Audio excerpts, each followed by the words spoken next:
ఆదిలాబాద్ జిల్లా ముఖారాకే గ్రామంలో తెలంగాణ తొలి ముఖ్యమంత్రి కేసీఆర్ జన్మదిన వేడుకలు ఘనంగా జరిగాయి. తమకు సంక్షేమ ఫలాలు అందించిన కేసీఆర్ దేవుడితో సమానమంటూ ఆయన చిత్రపటానికి ముఖారాకే గ్రామ మహిళలు మంగళహారతులిచ్చారు.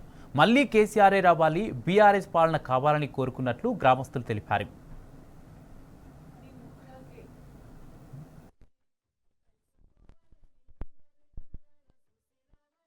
కేసీఆర్ సార్ది జన్మదినం ఉత్సవం చేసుకుంటున్నాము. 10 సంవత్సరాలు మాకు సంతోషాలు ఇచ్చిండు. అయితే సారు బర్త్డే మంగళారతి తోటి చేస్తున్నాము ఇక్కడ అందరు ఆడవాళ్ళు. అయితే 10 సంవత్సరాలు మాకు సుఖ సంతోషాలు అన్ని డెవలప్మెంట్ చేశారు సారు. అందుకోసం ఆయుష ఆరోగ్యాలతో ఉండాలని నేను దేవుడితో ప్రార్థిస్తున్నాను. తెలంగాణ తొలి ముఖ్యమంత్రి కె చంద్రశేఖరరావు గారి జన్మదిన సందర్భంగా 14 తారీఖు నుంచి ఆదిలాబాద్ జిల్లాలోని ముఖరాకి గ్రామంలో రోజు ఒక కార్యక్రమం నిర్వహించడం జరుగుతున్నది. ఇలా 17 తారీఖు కాబట్టి ఇలా జన్మదినం కాబట్టి మహిళలు మంగళహారతులతో కేసీఆర్ గారు ఆయురారోగ్యాలతో ఉండాలని పూజిస్తున్నారు.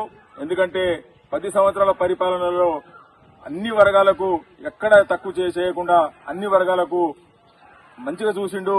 కాబట్టి మళ్లీ కేసీఆర్ సారే ముఖ్యమంత్రి కావాలి, మళ్ళా కారే రావాలి అని ప్రార్థిస్తూ దేవుణ్ణి ఏ విధంగా అయితే మనం పూజిస్తామో అదే రీతిలో ఆదిలాబాద్ జిల్లాలోని ముఖరాకే గ్రామంలో గాడిగ మీనాక్షి సర్పంచ్ గారి నాయకత్వంలో రోజు ఒక కార్యక్రమం చేయడం జరిగింది.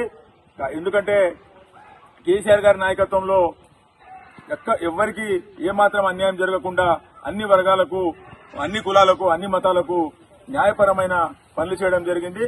మళ్లీ కేసీఆర్ గారే ముఖ్యమంత్రి అయితే మళ్లీ పచ్చని తెలంగాణ, మళ్లీ సస్యామలతో రైతులు అందరూ బాగుంటారని కోరుకుంటూ కేసీఆర్ గారు ఆయురారోగ్యాలతో ఉండాలని కోరుకుంటూ జై తెలంగాణ.